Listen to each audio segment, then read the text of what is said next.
Nyocho se kata ose wacho manifestos mabende gintiere godo ne jopiny e county ma Siaya. Ka odiochieng' manyoro bende ne waneno ka gavana e county ma Kisumu mabende adwaro kom mar gavana kendo e tielo mar ariyo mano Angire Anyang' Nyong'o. Bende odiochieng' manyoro ne olero ne jopiny kata no yango ne jopiny chenro mag dongruok mabende pod entiere godo ne oganda e county ma Kisumu kaponi oyudo thuolo mar ariyo mar telo ne jo Kisumu kaka gavana margi. Nyakora muge juang kata kamano penjo maduong' mabende wapenjore ni manifestos nitiere manifestos isomo ne jopiny. To bende manifestos makamagi bende governors nitiere kod nyalo mar chopo singo mag gigo duto mabende ginyiso jopiny ni gibiro chopo negi kata gibiro miyogi kaponi oseyiergi kata ibiro yiergi e yiero maduong' mar dwe mar 8 higani. Mane thuon wach mabende wadwa twak e okinyi makawuono ka okinyi makawuono okan kenda mar mondo mi wabeda kod twak machalo kamae. Abiro bedo kod welo ariyo mabende wabiro tudore godo ka wadhi mbele kod twak marwa. Wendwa mokwongo en Green Odera mabende en janon wechego mag siasa kendo en okil ka bende otudore kodwa achiel kachiel ka entiere studio marwa manitiere e boma ma Kisumu. Green Odera ichiw nade Kisumu kono to idhi nade okinyi makawuono? Joyce, erokamano kuom rwake studio. Achiew maber kendo Kisumu ba aneno kochiew maber. Waikre mondo watwage wach ma iwacho mar manifestos mar gavana mondo jowinjo wa seche ma wadhi e yiero mar tarik 9 dwe mar 8 jowinjo wa obed gi winjo malong'o kendo maler kapok gi yiero ng'ama gidware kombe mopogore opogore. Erokamano. Erokamano ahinya Green Odera. Mane wendo mabende wabiro bedo godo kinyi makawuono aka entiere studio marwa e boma ma Kisumu. Nyakora mugia juang' wendo machielo abiro tudore kodwa kawadhi mbele kod twak marwa mano Dr. Agnes Salome mabende en janon wechego mag siasa obiro tudore kodwa e studio marwa mantiere e boma ma Nairobi kai. Kata kamano nyakora mugia juang' kawadhi mbele kod twak marwa penjo ote mora minyalo bedo godo inyalo chwalonwa e namba mar ote machuok ma en 3 Facebook kacha wantiere live yudo Ramogi TV Kenya, Twitter @Ramogi TV KE. Ka an bende inyalo tudri koda e Facebook page mara ma en Joyce Oduor, Twitter handle @JoyceOduor_.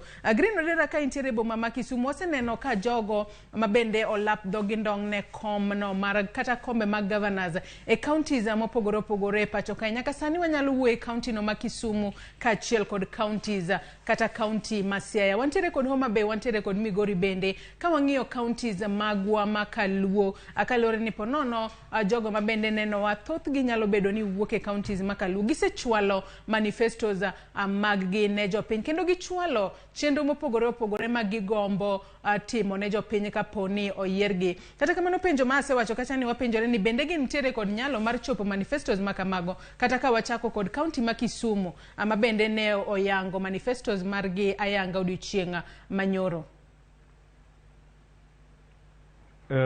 Erokamano Joyce kuom penjo makare nikech penjo nino penjo ka be counties kod governors mogolo manifestos gi nitiere gi nyalo mar chopo budgetary mag manifestos magi launch. To kapok aduoko penjo ni Joyce, adwaro mana mondo wa understand wach mar mondo jowinjo wa understand wach mar manifestos ni nyaka wabed gi winjo mar gima sheria wacho e role mar county government. Nikech manifestos ma governors kod aspirants machung'e kom mag governor yangogi oripo bed ni gin e achiel kod gima sheria wacho ni county government oripo timi.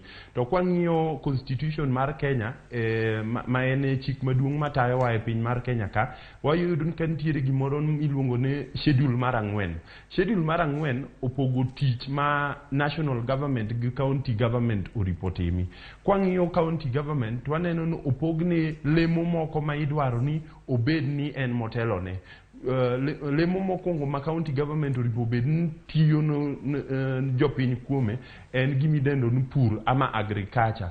kendo omi county government teko mar ran weche mag telo e weche mag pur e counties mopogore opogore kendo omi county government bedo gi teko e weche mag health ama health services.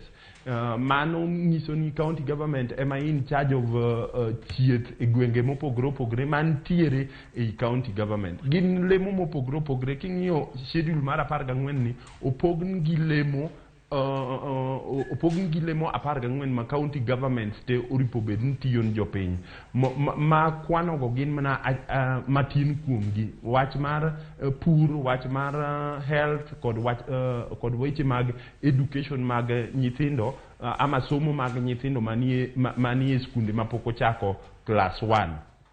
Koro miyo kwawacho wach manifesto to nyaka kwang'iyo jowinjowa kang'iyo manifestos ma jochung' mopogore opogore osegologi nyaka ging'i manifestos go e tie schedule mar 4 mar chik mopogo gima county government oripotim.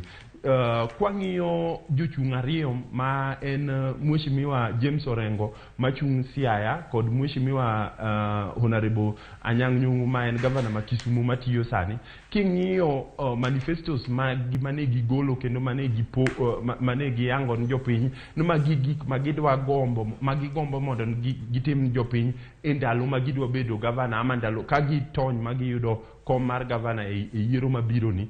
Ineno ka miyo weche mwapango e schedule mar 4 go oko giketo weche mag pur, weche mag thieth kod weche mag somo mag nyithindo mag manie skunde matindo kaka nursery schools e yo mambele.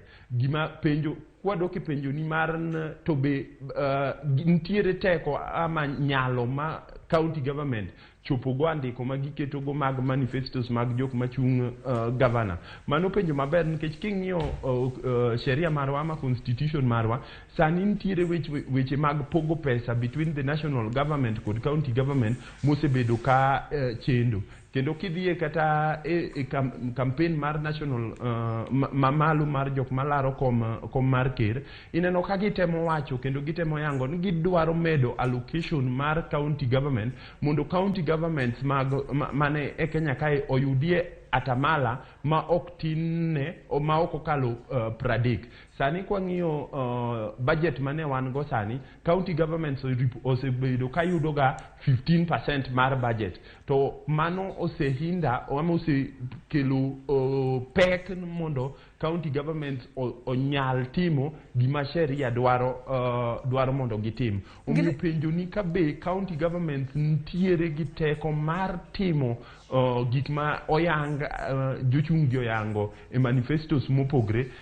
Wanyalo bedo gi ton nikech 15% gisebedo ka giyudo, most of them osebedo ka dhi weche ma idendo kizungu ne recurrent expenditure kaka pesa mag chulo jotich kod gik makamago. Omiyo kwang'iyo manifestos gi nyaka wapenjre ni to be budget ma imiyo jo county be nyalo timo tije mapek ma ji oyango manifestos mag gi ma gigolo ka ginyiso jopiny magi gik ma gidwa timo ka jopiny omigi nafas mondo gikal piny. To aneno ka kanyo dhi bedo go pek matin nikech sani ywak ma county government mang'eny kendo ma Luo Nyanza ka osebed go en ni wage bill ama pesa michulo go mitimo go gik ma nuore dwe ka dwe osebedo ka kawo portion mang'eny moloyo pesa moket ni development.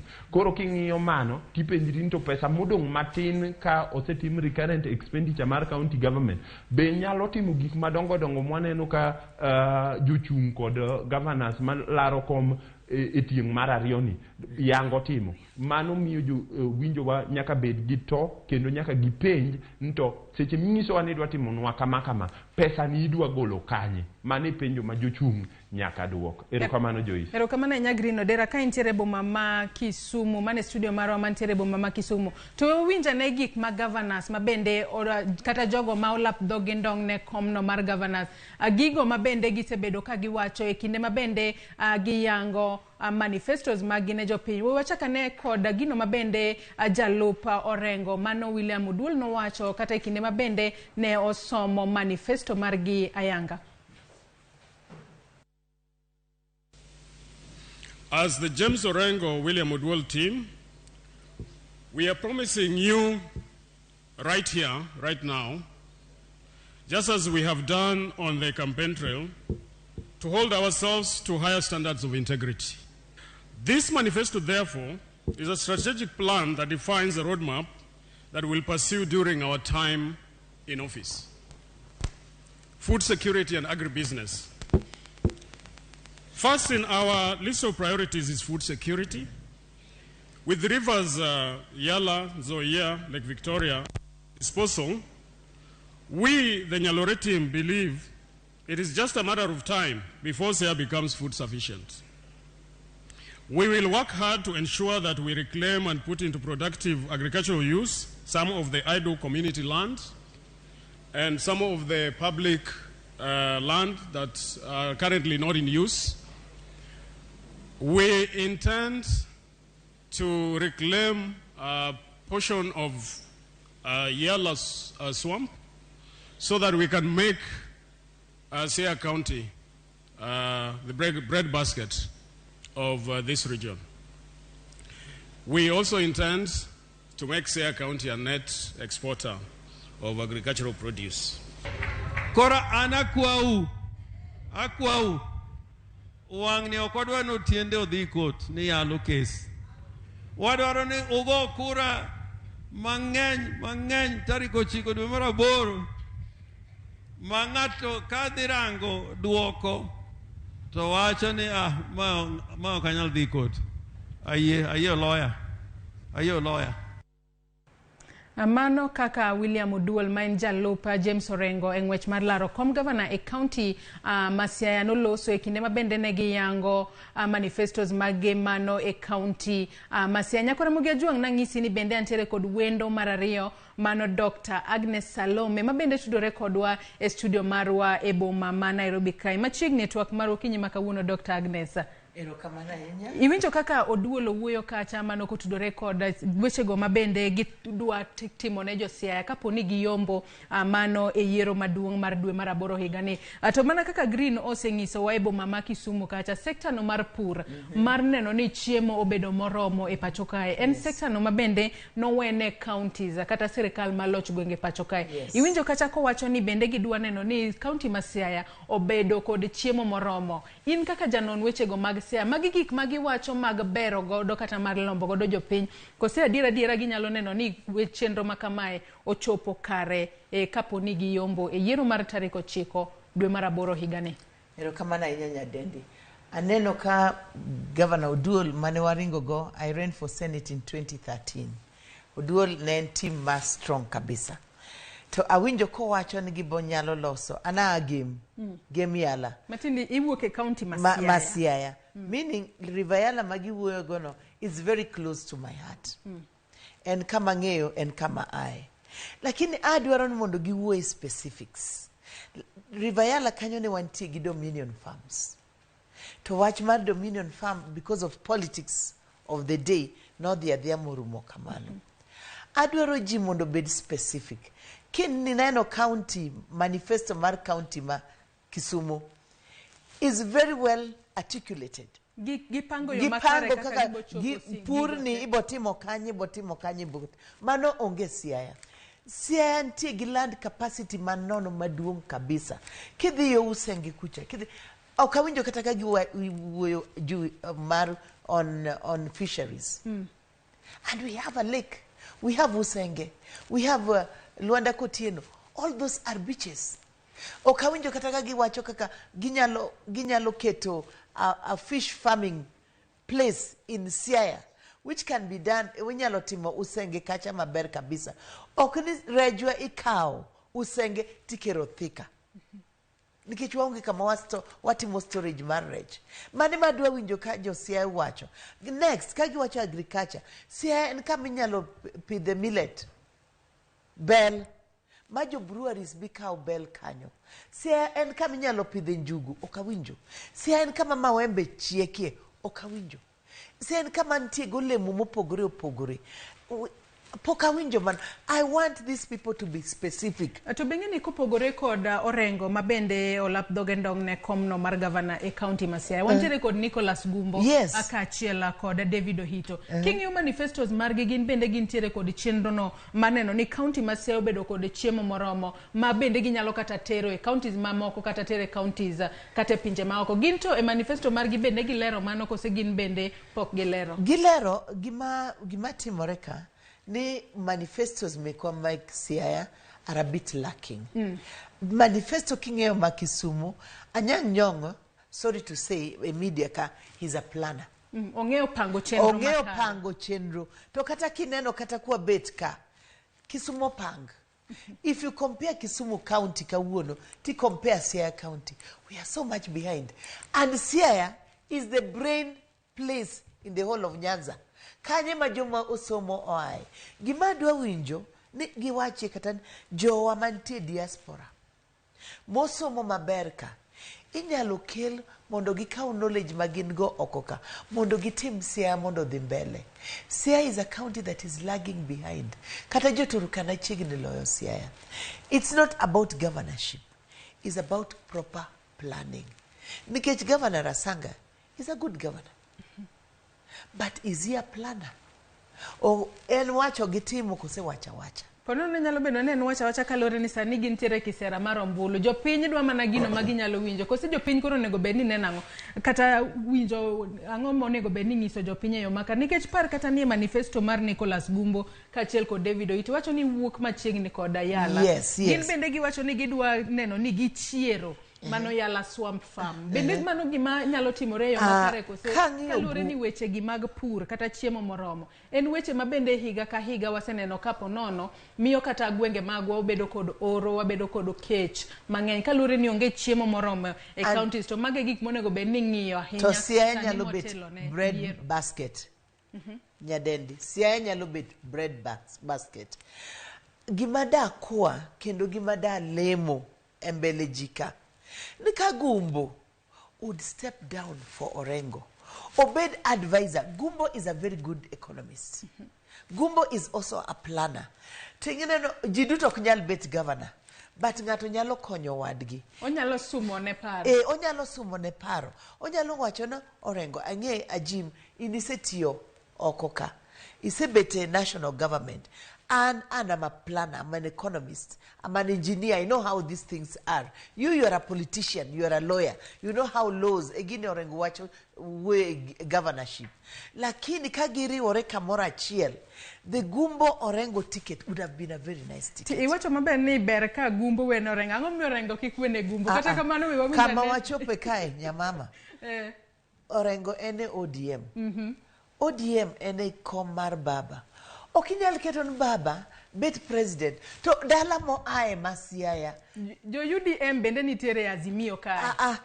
Ntie Azimio. Tazimio kae kila ng'ato ntie gi ode. Da wacho ni Azimio do timore kaka UDA ma Ruto dwaro ni kila ng'ato we chama na mando bed UDA do pogore. Lakini kae kata undala dongine dala chiel. Ingi owadgi wuonu miluongo ni wuonu, ingi nyamin owadgi wuonu kendo ginyalo kata bet jadi. Gidute luongo ni gi wuonu, lakini inge wuonu kuom owetegi wuonu.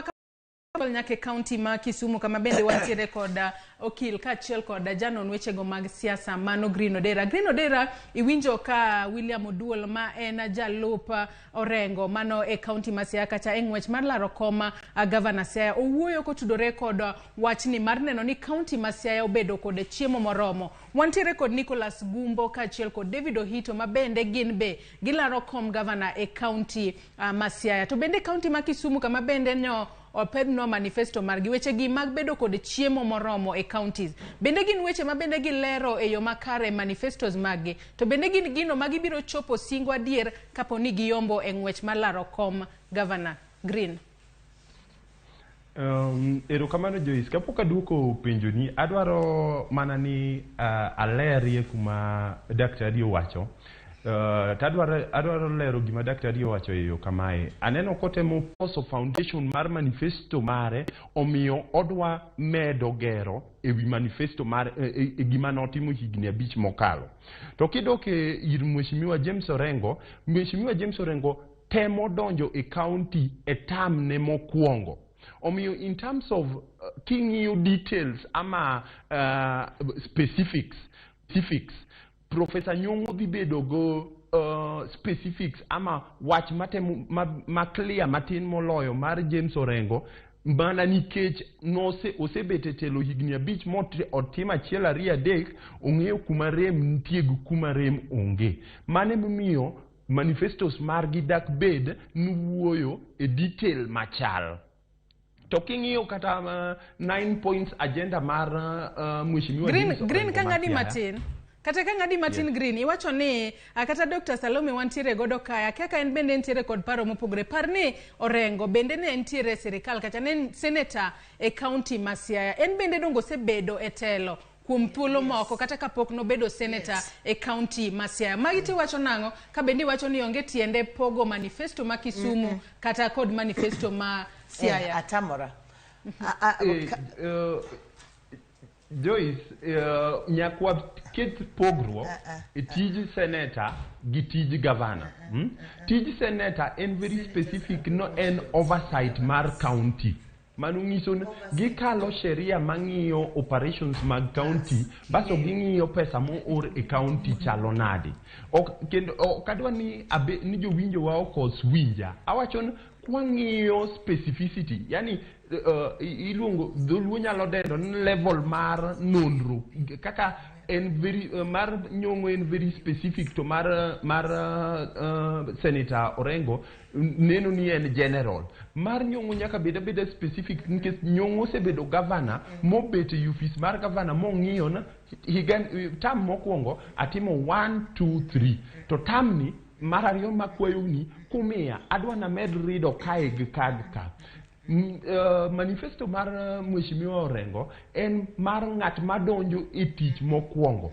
Penjo mo oripo wa penj ka wadwoko manifesto mar Orengo ni to be okalo gik chik ma chik wacho ni county government oripotim moko mwayalo ka. Be wuoye wach agriculture. To wach agriculture no kata king'iyo wach agriculture no king'iyo manifestos mare ntiere gik mowacho no oripotim generally mabro miyo pur county ma Siaya bedo maber. Ok wanyal siemo wang'e ahinya kaponi ok owuoyo e yo ma specific mo kobedo compared gi mar Nyong'o. But gima daktari wacho ni deber ka on medo lero nwa bor odonjnwa yien lengo na en ok en mana loso agriculture kende, tadwaro ka seche maloso pur ma Siaya county adwa ng'iyo area ni gi area ni to be king'iyo manifesto nino to otemo dondo gi matin en mana ni pogruok entiere e kuma ji ariyo go ae.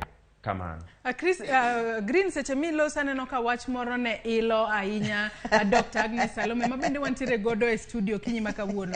Dr. Agnes Salome iwacho mana kaka sepenjo Green kocha ni Senator Orengo masani olap dhoge ndong ne komno mar governor e county ma Siaya. Nosebedo senator to kata motelo ne mano nyocha osed bedo lemo mpogore mag telo mano e county ma Siaya kono. Ma bende koro owinjo gigo mag Green wacho ni ok ber pogo manifesto ma Kisumu kod manifesto mag Siaya. Joyce, sache moko waluora diera. Any senator is the watchdog of the governor where he comes from. Orengo wa Siaya County. James Orengo en a very intelligent man. To ene manobet piny Naivasha magiloso devolution. Ong'eyo kaka devolution osewak ni jo Siaya, to ong'eyo kaka devolution poko wak ni jo Siaya. To gigi nyaka wakete mesa nikech be owinjo kogo campaign owinjo ka ji ywak ne osuptande okwane ka dhi maber, agriculture okwane ka dhi maber, ndeche ma Siaya okwane ka dhi maber. Koro in kaka senator wa be iseneno ndara manyadore racha dhi nadi kata ndara makadho tok dala wa Manyawara cha odhi nadi. Rasango setemo kaka dhano otemo kama onyalo chopi, but jo Siaya pod ywak nikech okwanyal bedo be county ma the first president Kenya Luo president is going to come from. To waonge clear things. Okwanyal bedo kendo number in the 40s. We want to be in the first 10 counties, making a difference. And James Orengo, being an intelligent guy as he is, that manifesto is short of what I expect. I expect things point blank. You watch and I say, woyo gi jopiny. Nikech kapo kiloso manifesto. Dongi woyo gi jopiny. Nyakisum paro. Ma jopiny konin mae kamorem. To wacho niya, nika karasanga no promisu. To korich kae. Anadwa tere nyaka mondo chope points manoko timgi. That is the way a leader. Because you can't just start from nowhere. You start from somewhere. Kata kwa wacho, Anyang' Nyong'o be is building from somewhere. Obe no yudo karangu motimo gik moko, obe obiro momedo mage, kendo dwa dhi mbele. To nitie nyaka gik manyien mobo puonjore in the 5 years mane pokotimo. So that is what I want to see in Siaya. Tang'eyo, if governor sits down, that manifesto can still be made much better, much clearer, and short to the point. Atoko gore kod weche go maga neno ni counties obedo kod chiemo moromo. Yes. Wach machielo mabende wanyalo menyo e manifestos mabende no somno yango. Wang'eyo ni sector no mar thieth. Yes. Bende en achiel kuom sectors go mabende no gole sirikal mamalo kendo Mokete okele sirikal mar mapiny. county. Yes. Ka wang'iyo kata manifestos ka wachako mar Orengo mar Siaya, Yes. wantiere kod mano mar UDM, mano Yes. mar Nicholas Gumbo ka Yes. achiel kod mano ma Kisumu. Sector ni mar thieth bende en sector mabende kalure kod manifestos kata gigo mane giwacho. En sector mapondo no biro winjo maber. Kalure ni kata ute thieth. Waseneno ka counties moko onge kata ute thieth maber. Jotije e counties jothieth e counties ok chuli gi ng'anyo. Weche makamagi kalure kod manifestos makamago. Bende gilero yo makare kaka gibiro tego sector no mar thieth. Dr. Salome. James Orengo otemo in the sector of health. Osetemo lero. Lakini kidhie, I'm sorry, I'm biased to the county of Kisumu. Nikech ng'achi olero ni osubtani abogole levoni takete levoni. Wabo bet gi cancer center in these specific places. So gimalak manifesto marwa mar Siaya is being specific. One gi osubtal kaka Yala. Yala can be made into a level 5 hospital. There is proper land. To wanti gi daktache mang'eny ma joluo mosomo. Ntie mako ntie oko. Kata an kama beteni. Manadak US, Chicago. We formed an association for health without borders. Mondo wakel instruments make health. Siaya mondo lok health mar Siaya. Okwadwa neno nyithind Siaya itero India. Nikech jo Siaya, jo Nyanza, osomo maber. Tuoche go duto inyalo thiedh kacha. Kamoro kaka gine Usenge kacha. We can have a tourism hospital. Maji biro to neno nam to bet kamukwe kamaber to bet ithiedho gi kanyo. So hospital tourism can be done. Those are the things I long for. Mage gik bonego beni giyango kaka gikete yo makare. Nkech okunwa ongi puodho, wanti gi puodho. In paren kidhi thieth, tineno nam kaka nam Lake Victoria ber. Intie hospital kanyo, ineno kaka pi kwe chunyi. Tiwachon abe adwan monda bed pima kwe chunjino. Those are the hospitals we need, but our people are sleeping down. Our people don't have enough medicine. Gigidhi kanye. We need, as governors, as people in the devolution, kaka nga Orengo manochung devolution, Oduol is an IT person. We can have doctors from abroad working from US and treating people in Kenya. Oduol can do that. But we need that to be specifically outlined clearly. Yeah. Anyakora mugejo ng'amedo paro ni okinyi makawuono thuon wach mabende watu wake en manifestos e counties. Mano toka mogo kuom josiasa mabende lap dhogi ndong ne komno mar gavana e yiero maduong' mahiga ni nose yango ne jopiny manifestos magi. Mano motelo ne yiero mar dwe mar 8 higa ni penjo. Ote mora mora minyalo bedo godo chwalnwa e namba mar 2 Facebook kacha bende anyisi ni wantiere live Ramogi TV Kenya. YouTube bende yudo wa Ramogi TV Kenya. Kabiro korka kori Green Odera ka intiere boma ma Kisumu weche gi mag thieth. Ne waneno ka Orengo e manifesto mare wacho ni gidwa bero sector no mar thieth. Kalure ni nitiere tuoche go mabende ponono ng'eny ahinya county no Siaya kwa tiyo kata kod ranyisi wantiere kod tuo no mar malaria ka weche mabende Nicholas Agumbo bende no menyo e manifesto mare mano mar bero sekta mar thieth. Anyang' Nyong'o bende kaunti ma Kisumu nitiere kod chenro mage mag thieth. Ka wapogo manifestos gi duto bende gibiro neno ni sekta mar thieth ma bende nogol e sirikal mamalo okel e kor gwenge biro bedo maber e yo makare ma jotuo ok oyudo hinyruok kata chochni moro amora e kinde ma gimanyo services mag thieth. Erokamano. E wach thieth to an pod anyono tienda e wach mor e manifestos adek mwa wachogi nyaka ng'wane pogruok matin. Wakau manifestos mar Mheshimiwa Senator James Orengo ma chung Governor Siaya. Kidhi e page mar 10 ineno ka okwongo recognize what is the problem. Okwongo fwenyo niya ang'ono marach e sekta mar thieth e Siaya County. Tineno ko title kanyo ni the disease burden. Osefwenyo ntuoche matindo tindo ma inyalo geng' ama inyalo thiedh e yo mayot ma okuripo bed ni nego dhano. Okwongo fwenyo that as a problem. To kidhi the next page to provide solution. Owacho ni the first thing manyaka gimokwongo manyaka tim e wach area mar thieth and to ensure ni universal healthcare plan obedo adopted Siaya. Universal gimanyaka wapenjre koro ni en niya universal healthcare plan ni en ang'o to en gi effect mane kuom jowa modak e county ma Siaya. Ma county no be amana wuodge malanga etie Argwing Secondary School kanyo.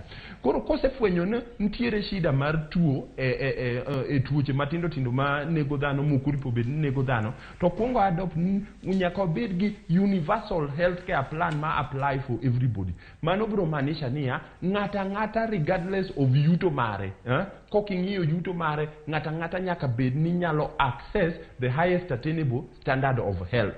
Mano osekelo solution achiel e wach mo recognize e manifesto ni kaka pogruok mantiere. Now kibire manifesto ma Kisumu to amedo nuoyo manifesto ma Kisumu mar Professor Nyong'o nyaka bed gi ndhandhu moloyo manifesto mar Governor Senator Orengo kod Mheshimiwa Gumbo machung Siaya nikech Mheshimiwa Nyong'o osebedo governor higni 5 moseketo systems matiyo ma ong'eyo kuma rem nitie e gin kibiro e manifesto ma Kisumu tineno ko identify ni nyaka wager a cancer screening center ma is already going on. Omedo mana gere gima ne ntiere choncha. Number 2 kidoke wach mar benefit ma Governor Nyong'o nugo ma Senator Orengo jachung mora machung mokwongo ongego en ni Governor Nyong'o or any other governor madhi for a second term ntiere gi benefit mar data manisha niya osewuothe subtende gi wuothe county bong'eyo ni rem nen kaga ndalo mane waloso budget mar 2017 2018 2019 2020 ne wan gi rem mokwongo mar ariyo kama omiyo seche mwadhi e yiero mar 2022 ni nyaka wajas remno mane momiyo ng'ato nyalo neno ntiere gimoro matut e manifesto mar Mheshimiwa Nyong'o moloyo manifesto mar Orengo. To an gima wacho ne seche ma wang'iyo manifestos ni ntiere penjo adek moripo wapenjre. Be ofwenyo shida mantiere e county level. Owuoyo kuom shida mantiere e county level. Kwaseng'iyo mano to wago tik to wadok penjo to be okelo solutions kaka odwa konyo shida go to wagoyo tik modong kaka ndhandhu kod ndhandhu midhiket kod kaka idhi time mago gik mitimo in terms of policy. Iketo policy ng'ato koseyier to wacho ni magi gik mane wachiko jopiny oseyierwa this is how we want to deliver it. Kochopo 2027 to wabro bet piny to wawacho niya ndalo mane Governor Senator Orengo kawo kom mar Siaya County ne wan kama otieko tamne achiel mar higni 5 otimo ang'o kamano. Ato bende kopogore kod mano ka wang'iyo kata kapok abiro korka kori Dr. Salome ng'eni wach moro ili ahinya kendo idwaro duoko Green Morgan kose duoke mondi kapok atolo ne penjo moro. Green, agoni erokamano from being very specific. Taneno ki in wood game, abe anya game wan jo game wate. To my ber nikech nya game gi wood game are on studio. Gima adwa kwayo, and I want to repeat for Green. All senators are like watchdogs in the counties. Gine maging'iyo gima governors timo. Gima governors timo. And before Honorable James Orengo, Senior Counsel, a man that I respect very much, ndiko manifesto ne, nonge tuiche masiaya. He knows what has been done and what has not been achieved. And so you don't build on sky, you build on ground. Ntie grounds mondiko go manifesto no should be informed with the issues mantie siaya, mantie sani, ma osebedo otim kosoko tim. So konani mari nyongo nkech nyongo nentie kom, even our Honorable Rengo benentie kom, because when you're an oversight you are like a watchdog. You see what is being done and what is not being done. Kori wachane, and my predecessor did this and he finished here. I'll build on what he has done, or I will not build this way, or I'll go this way. The manifesto is good. It's paper on the wall. The practicality mar manifesto no egima jopiny dwaro. Nke jopiny ose som manifestos mang'eny with a lot of utopia ideas, but we want reality. Jopiny all. Nikech kata kwa wacho universal health care. Yes, universal health care is good. To kedhi in gi universal health care plan no, tuonge osubtande mudhi thiedho. What's the need of that policy? Okbikonyo. So, are those hospitals stocked? How are we going to stock the medicine? Which partnerships do we have with other people? Mabo konyo wagik mwawachogi. Kaka mar Nyong'o. I go back to Nyong'o. Watching from this, we have friends from UK. Nikech kata kidwa bet governor, you have to build your network base. Idhiti menade. Ngamise wuoyogo. Watching anadonje komno, lakini ase create network around me. Jogibo konyo watimo kama, jogibo tomo. Mondo jionene ntie reality. Otherwise, it will be 5 years. Kendo wadugo wachone, manifesto chanoko konyo. But it's 5 years wasted time. Or it's 5 years maji oneno lokruok. To jopiny duto dwaro lokruok. Kata wawachon Baba the 5th. Nikech kwa ng'en kwa Baba the 5th obiro, bobed lokruok. Yes. So it's change that we need. It's not what is written on paper. Is that practical? Is it going to be achieved? Is it achievable? Yeah.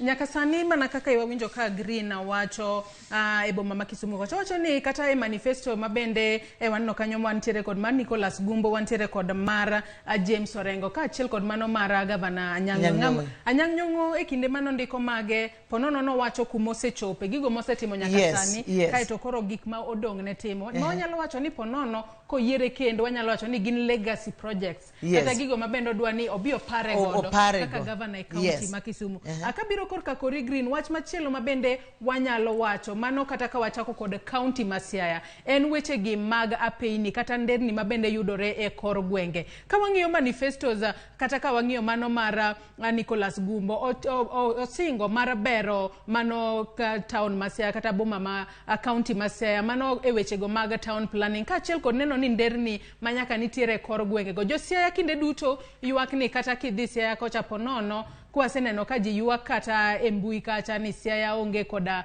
kata roundabout makare. Weche makamagi ka wang'iye manifestos mabende jotelo gi duto pedhonwa kwa ng'iyo kata ma Siaya gi bende gin weche magimenyo kendo gibiro timo ne jopiny e yo makare. Kose gindika to tok ka gise kose yiergi to gin weche mok gibitim. Erokamano Joyce kuom penjo no. kidoke e katiba marwa schedule 4 mane wachako wuoyo cha king'iyo schedule 4 sub rule 5 kanyo oketo wach nderni ama infrastructure e lwet county government. Kwadwa ng'iyo manifestos gi to nyaka wang'i manifestos gi on the basis of that ama etie schedule 5 no migi teko mar deal gi what we call county roads. Now challenge ma aseneno kapok adonje manifestos weche ma dhano ywak kuom Siaya gi gin adier ne ji pok oseneno dongruok ila ma ji oseneno kuonde moko kalure gi gima county governments moko osetimo ni jogi to mano e shida mane oripo bedni form manifestos mag jok machung especially Siaya County nikech giwuok at the basis ni giseneno ywak mar jopiny ma ging'eyo gima jopiny dwaro and in their manifestos they are offering a solution.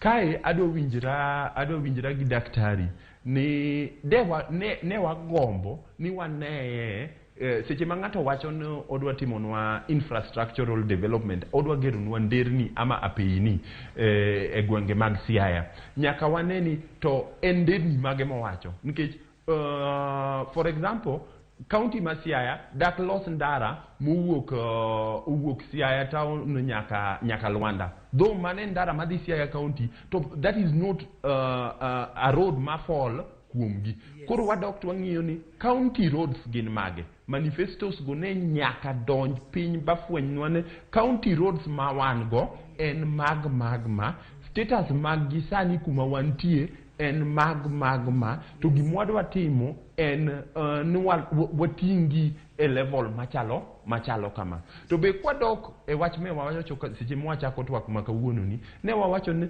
challenge mosebedo most county government apart from mantiere urban centers gini pesa magiyudo opogre to pesa magiyudo ni ng'enyne dhi e tich mabiro dwe ka dwe iluongo ni recurrent expenditure so that at the end of the financial year ifwenyo ni pesa modong ok en pesa minyalo timgo gimoro malong'o but mano ok en ywak moripo bed ng'ato bet go piny to wacho ni pesa no koromo koro onge gima ne wanyalo timo. Manifestos go e yore mag infrastructure ne ok giwuok maler mondo gipimnwa gima gidwa timo specifically. Ng'ato noripo nyiswa ni kiwuok Lana nyaka Got Kokwiri mae yoni osebedo marach kama wadwa ting'e e level kama nikech mage county roads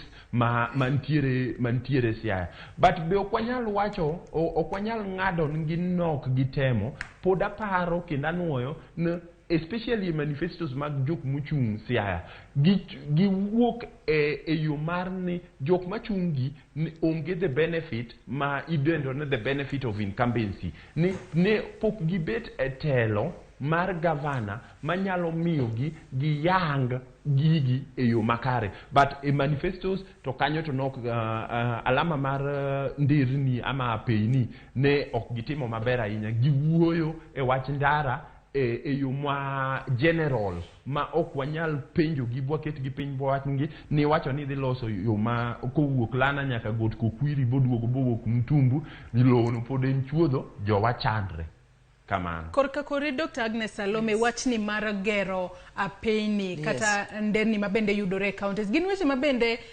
jotelo mabendo lap dhogi ndong ne komno mag governors omenyo ka bende giwacho ni gibiro temo mar bero mano town ma Siaya kocha kaachiel kod gero apeini Kisumu kocha bende gintiere kod chenro margi mag bero apeini bende gin weche mabende oler e yo makare kose podi nitiere rem moro kata gin mana weche magiwacho mondo jopiny one ni owacho no biro gero nwandar we warit wakete telo ka warito no timno. Kaka kanyo ta agri gi green wakili to abe aneno ka green be agri koda ni generalization does not help. Onego bed ni giyang. Nyaka giyang gima specific ni mae timore kama mae botimore kama. Weche ndara en very complicated nikech nitie ndeche miloso gi jokena gi jokera, to nitie ndeche be ma jo county onego ng'i. Koro gima kwayo jo county, to ma ema nyalo konyowa. Contractors magikaw, let them be truthful contractors. King'ato kaw contractor nikech en odwa chamo 50%, bas contractor kaw 30%, to ndara ni iloso gi 20%. These are the shameful roads ma wantiere go kila mahali. Oken Siaya, oken Kisumu kende. En kuonde te. Wabedie gi jadiera. Mawachon pesa ni nomiwa mar ndara, to aloso ni jopiny kaka ndeche gi onego los. Ndeche madak, ok ndara makiny to chak hubre. Kakoth ochwe to koro en lowe mineno kara no wuondi jopiny no losnu ndara, cosmetic made roads. Ka waketore kaka James Orengo wachon, he will lead, governance will be important. He will really lead with integrity. Jogwa kokaw manifesto ni mokete a process mar integrity, truthfulness, fighting corruption, gigi duto botimore. To kopogore kod wachni kata marapeini samarwa manomiwa dhikorum ok dagom ni twak makama orum kapok wawuoye wachni mar limbe. Yes. Sekta mar limbe en sekta no ma wanyalo wacho ni nyalo kelo dongruok makare kata maduong' e counties magwa. Ka wachako korka kori Orengo no wacho ni obiro keto county no ma Siaya mar mondo mi obed county kama bende jo limbe nyalo chope mang'eny. Kalure ni county ma Siaya bende wantiere kacha kod Lake Victoria bende nitiere kuro. Kisumu bende wantiere kanyo kod Nam Lolwe kachiel mano Siaya kachiel kod Kisumu. Migori bende wantiere godo kachiel kod Homa Bay. Magi bende gin weche ma bende gimenye yo makare. Kose gin mana weche maponono mana kaka asewacho mar lombo godo jopiny kwa chako kod. Awacho ne kok gilombo jopiny. If what they have written down is going to succeed, en gima duong' ahinya. Nikech the whole of Nyanza wanyalo bet gi sports tour, water games, sports tourism. Kaka jitimoga Formula 1, wanyalo bet gi Formula 1 marwa. Kaka nenoga jo Homa Bay, jo Migori, biro boat games, mitimo ginene, itimo Luanda, sache moko itime Luanda Kotieno, sache moko itime Usenge Kacha. How can we make that to be an international thing? Maji wuok kaka jogwa dhi ganeno rugby loka. Wabedie gi jo loka mabiro. But then, egima koni Joyce, onego have lost network gi pinje ma timo gigo kaka pinje ma kaka Singapore, Korea, the water-bodied countries, mantie gi tugego, mondo wakel tourism. We can have very good tourism. Wantie gi kitimikai. That's one of the wonders of the world, the seven of the wonders. Tourist adima biro ga kanyo.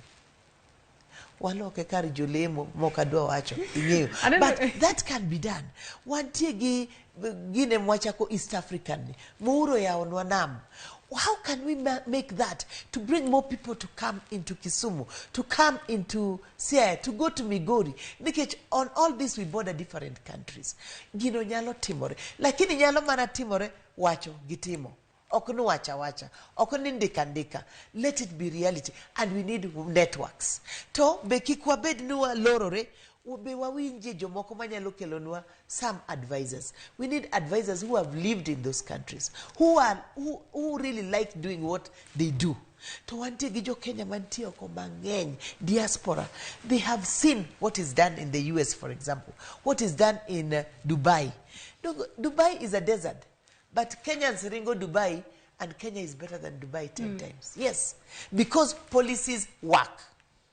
Aneno ka samarwa manomiwa ka rumo twak makama bende adwa ni Green Odera o chwalnwa pache weche gi mag limbe. Bende gin weche ma bende omenye yo makare kalure ni counties magwa makaluo kata kwa pimo kod counties mamoko. Kisumu kata county ma Kisumu, county ma Siaya, county ma Homa Bay, county ma Migori. Pokwaneno ka gin kuondego ma osebedo ka lombo jo limbe mathoth ahinya kaka osebedo katima. Adani wuonwa yako tudore kod weche go mag limbe. Kaito bende wachno ma bende Orengo no wacho ni kaponi bedo a governor e county masato weche gi mag mibadhi bende nyalo mul ka watieko twak mar okinyi makawuono Green. Erokamano. Joyce, weche mag limbe e pinje mag Luo Nyanza e gik ma anyalo wacho no osebedo gik ma lit na ahinya kabisa. Nikech kidonjo Luo Nyanza kae, wan gik mang'eny ma wanyalo uso oko kucha mondo dhano obi e gwenge mag Luo Nyanza mondo obi one. Ntiere weche mag nam, Lake Victoria, ntiere weche mag tourist sites mopogore opogore. Kidonjo Homa Bay idhi nyaka Homa Bay Park, bidhi nyaka Migori, biduogo nyaka Siaya gi Kisumu ka. Ntiere weche mag thum ngolo maber mawuok Luo Nyanza kochakre achaka Orutu, Nyatiti, gik mang'eny ma gwenge mag Luo Nyanza nyalo uso oko kucha makelnwa dongruok magwa e yore mag tourism. Gik mosebedo ka chando sekta mag limbe en ni pok waketo pachwa e gik ma nyalo konyowa kendo nyalo konyo jowa. To adwaro ni wang'iye manifestos adek mawasewuoye kuom gigi.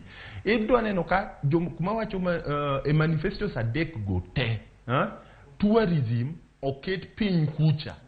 Ochal gimoro mane ng'ato para dakika mogik. Mane level ma ok wan go serious gi tourism. Nikech kwang'iyo gwengewa ok wan gi yore mag pur mabeyo ahinya. Koro ripo bed nwa focus e gik ma wantiere go mwanyalo uso oko kucha mondo okelnwa yuto maber. To ineno manifestos gite okawo tourism mopando piny kucha ka gima ne en mana mbaka moro mane ng'ato paro ka page dwa rumo to owacho na wakaw mae be sirikal nomiyo county government wakawe wakete kanyo. Nyaka ka wadwaro loso pinje mag weche mag limbe e gwenge mag Luo Nyanza, nyaka wane gima limbe no manisha to us, nyaka wane gik ma wan go mwanyalo uso oko kucha. Gima na paro no manifestos noripo bed ntimo ne gi identify gik ma wan go e Luo Nyanza mwanyalo uso oko. Again, ineno ka manifestos gi te ne gin very general e weche mag limbe. Giwacho to ginyiswa gima long'o ma gidwa timo mondo gilok weche mag limbe e Luo Nyanza. Kuom kanyo naneno ka ne ntiere ulegevu maduong' kuom manifesto mar Mheshimiwa Gumbo nikech nokodhi matut. Green aneno kasa aneno kasa marwa mano miwa dhi karumo Green. Adwa ni ing'isa wach ni mogik okinyi makawuono kotudore kod thuon wach mabende ne watwake okinyi makawuono. Kin governors gotema na eyo machuok ahinya kata jogo mose yango manifestos magi bende ne gilero yo makare mar kedo kod mibadhi kalure ni mibadhi en achiel kuom gigo mabende waseneno koluoro counties magwa. Kawatieko Green mana mapiyo piyo. E weche mag mibadhi aneno ka manifesto mar Mheshimiwa Nyong'o gu manifesto mar Mheshimiwa Orengo nen gentiere level gimoro mane giluongo ni governance. Aparo ne gidwa kawo mibadhi no mondo gikete i governance kanyo nikech governance no e gima bro tayo kaka itiyo go pesa mora mokel e county government. Again awacho ni nok giyange e yo makare nikech wasewinjo weche mag corruption kowuok e gwenge e counties wa mopogore opogore, pesa mose lal, pesa mose dhi e supplier, jok mang'eny mantiere e corruption court ma Kisumu kae ma odony gi weche ketho pesa mag jopiny. Okapar ne giyango maler gima gipango timo mondo gigeng' mibadhi matimre e county government. To Joyce katieko e wachna mar loro nang'isi seche mwachako waneno ka schedule tucha omiyo county government weche 14 moripo bed no dilgo. Manifestos gi te ntiere weche moko 6-7 ma manifestos gi okuoe. Jowa nyaka dog piny kod jotelo gi nyaka dog piny ma ging'is jopiny to gik mokuoe gi udwa timo nango gik moko wuoye ma manifestos gi oko timo gi udwa timo nango no aneno ka manifesto mar Mheshimiwa Orengo nen gi weche chiko omiyo ler no dwa tiyogo mar nyongo nen gi weche 10 modwa build koa kuma no ai but ntiere gik moko ma ok giwuoye manyaka ginyiswa ni ginyis jopiny ni gidwa pango timo nango ka Nyasaye otelo gi bagi yudo telo ago erokamano ahinya Green Odera kuom kawo thuolo mari mar mondo mi wabed kod twak makama. Dr. Salome, aneno ka samarwa oserumo. Wachni mogika kotudore kod thuon wach makawuono. Aneno ka bende ndeko wi kanyo kotudore kod wechego ma bende jogo komulo. Mana kinyalo nyiso mapiyo piyo gigo moko mule manifestos mag jogi ma olap dhogi ndong ne komno mar gavana ka watieko kinyi makawuono. Gima adwa ng'eyo en wach mar especially strength on the the new education system. How are they going to help? To gimoro and gender. Okaneno weche mag gender komul maber. So are we still in a male chauvinist kind of governance? To give corruption, that's the heart of everything. Pesa walale county nikech ng'ato we niko donje county, they want to be rich. Let's fight to make Kenyans rich and not to make ourselves rich. Thank you. Erokamana inya Dr. Salome kaachiel kod okila kendo janon weche mag siasa Green Odera e boma ma Kisumu kuom kawo thuolo maru mar mondo mi ubi wabed kod twak machalo kama. Thuolo mobedo matin kata kamano en twak ma podi wanyalo bedo godo kendo odiochieng' machielo. Nyakwa Ramogi Ojwang' gi kanye mwachopo godo e giko mar chenro marwa kata twak marwa mokwongo okinyi makawuono. In kaka japiny osechwal ni manifesto. Intiere kod thuolo mar wuok oko mar penjo ewi manifestos ma bende ochwal ni mar mondo mi iyier jatelo manitiere kod chenro makare mar kelo ni dongruok e kor gwenge ma pacho ka. Kamano yeno mar mondo mi wakaw yo matin tok yo marwa chenro mabiro tok mae en ng'e jothumbewa ma bende kelo ni kanyo kod nyawadwa Cleophas Oluoch. Kik idhi mabor.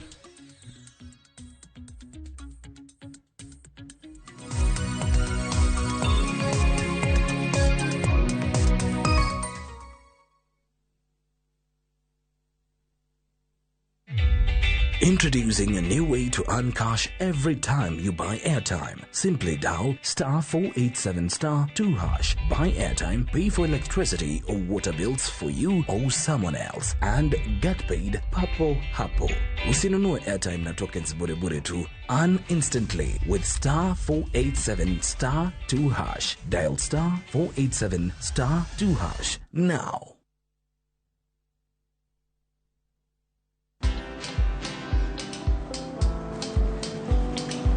Niaje? Ni kama unashangaa kwa nini naangalia simu with so much focus, eh? Usishangae sana. Nimekuwa ndani ya story kabisa. Ni kama ile hali ya juzi. Ni kama nilikuwa hapo. Iki happen. And when this new market was being opened, ni kama nilikuwa hapo tu. Hata vile local tourists for a special rate at the coast, I was there. And when this new road was being commissioned, I was right there.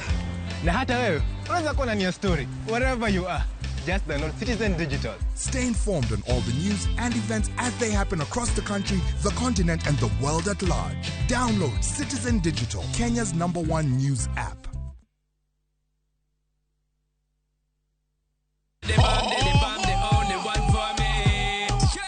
Waluare kuliet pa wamiyo moae turwaka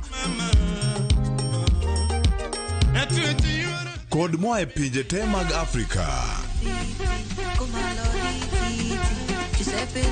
gi pinje maoko. Yud thuolo mar neno gi ng'eyo jothumbe muhero kikelo gi Lind Ramogi to kod DJ Kolo kod instrumentals e chenro mar thum Dagmor mana e Ramogi TV.